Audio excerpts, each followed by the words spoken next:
हा हा आणि भले दाखव ही निवडणुकीचं उभाच लावले. आमच्या अंगरला गुंडगिरीचं गाव गुंड, आमचा मुलगा नालायक, मी नालायक, आमचा बारका मुलगा नालायक, आमचं गाव नालायक, रोज तुम्ही वाचताय बघताय. ह्याच्याशिवाय दुसरा त्याच्यावर विषयच नाही. आता आपल्याला पहा पोरगा काय मुकुंद शेळके, तो आता आमच्या इथं काम करतोय. सांग बाबा तुला कोणी कधी शिवी दिली का? आमच्या गावात काय काट्या कुराडी घेऊन फिरतात ना लोक? आमच्या गावात बायका बेकार फिरत नाही. आमच्या बहिणी बिघायच्या रस्त्याने फिरते नाही त्या का त्यांना काय बंधन आहे किंवा त्यांच्यावर दडपण आहे? ही तुला कुठं हप्ता द्यावा लागतो का? तिथं कागद करताना आमच्या गावातलं कोण येऊन काय मागतं का? तुमचा मोहळपेक्षा कागद होतो का त्यात होतो? ही वस्तू तिथे तुमच्या का तुला अंगल्याचं खोटे तिथे बोलतो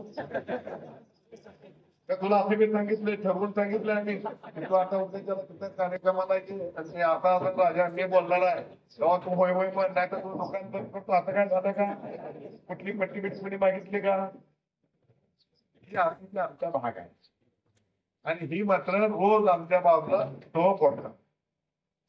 आणि म्हणून करता आज यांनी सांगितलं की मुलीचा घ्यायला खरं म्हणलं तर तुमच्याकडे मत मागायला यायचं असतं ते आम्ही काय चुकलोय हे तुम्हाला सांगायचं असतं आणि आम्ही किती चांगला हे तुम्हाला पटवून द्यायचं.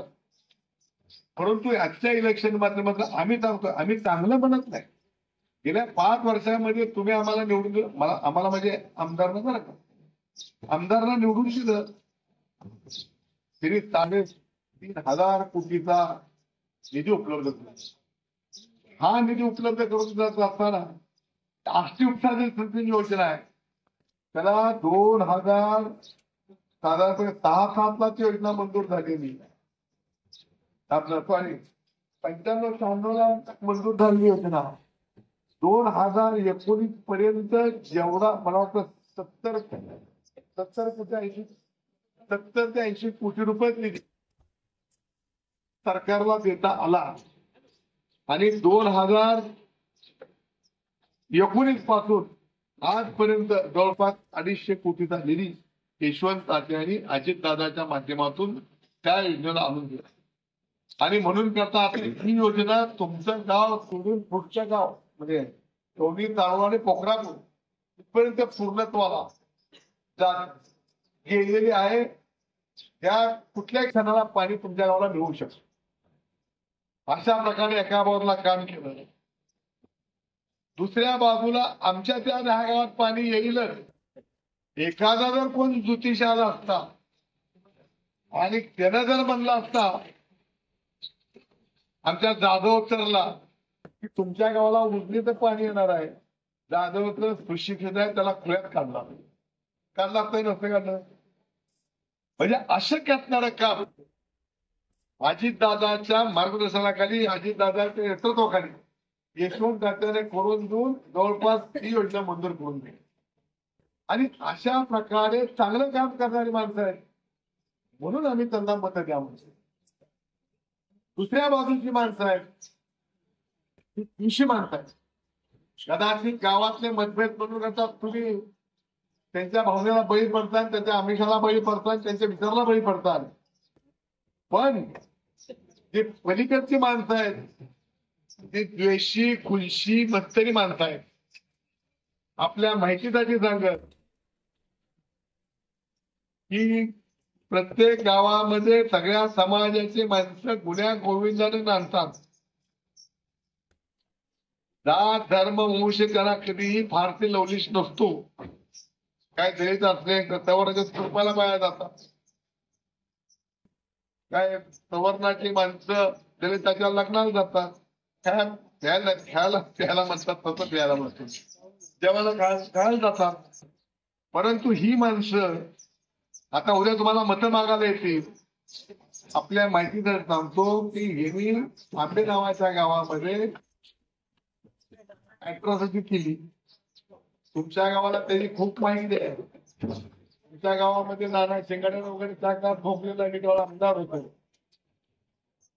ही आपण शांत करता तालुका आता ही प्रवृत्ती तशा प्रकारचं काम करते. गेल्या 2 महिन्यापूर्वी तिथं मराठ्याचं आणि दलिताचं भांडण वैयक्तिक भांडण छोट त्याला आकार त्याचा आकार देण्याचं काम केलं मोठं.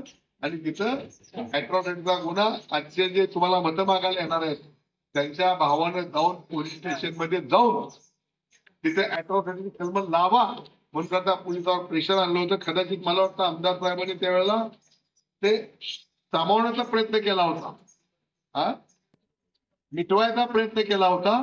परंतु या महाशयाने जाऊन पोलिसांवर प्रेशर आणून तिथे गुन्हा दाखल केला होता. आमच्या संजूबाई साहेब पोखरापूरमध्ये आपलीच केस झाली. दलिताचा पुढारी म्हणून ह्यांनी सवर्णाचा पुढारी म्हणून ह्यांनी समन्वय घडवला आणि केस होऊ दिली.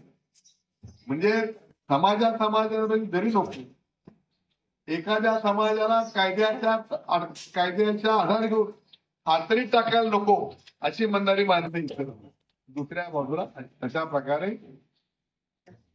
गुन्हा दाखल करा म्हणून सांगणारी माणसं. मी 35 वर्ष झालं या तालुक्यामध्ये राजकारण करतो. त्या देशात कडक आचारसंहिता होती माझ्या वेळेस टीएन शेषनच्या वेळा. परंतु या तालुक्यात या मतदारसंघात 19 पर्यंत एकही गुन्हा एकमेकावर दाखल झाला नाही. आमच्या विरोधकांनी आमच्यावर केला नाही. कदाचित आम्ही चुकलो असेल एखाद्या वेळेला, पण त्यांनी मनाचा मोठेपणा करून ते मान्य केलं असेल किंवा त्यांनी कधी चुकले असतील. आम्ही बी इलेक्शन एक खिलाडू वृत्तीने खेळायचं असतं त्या विचारधारेची आम्ही मानत असल्यामुळं आम्ही ते केलं नसेल. पण आज मात्र आमच्या महेश मानेवर आपलं महेश पवारवर 2 दिवसापूर्वी गुन्हा दाखल केला. म्हणजे कायद्याचा आधार घेऊन लोकांना नामहरण करण्याचं पाप जी माणसं करणार आहेत. आज महेश सुपात उकळात आहे, उद्या तुम्ही सुपात असाल. आज तुम्ही सुपात असाल, उद्या तुम्ही जात्यात जाल. गावागावामध्ये समाजामध्ये ते निर्माण होईल. आपण सगळे खेडेगावचे लोक बंधुभावाने एकत्र राहत असतो.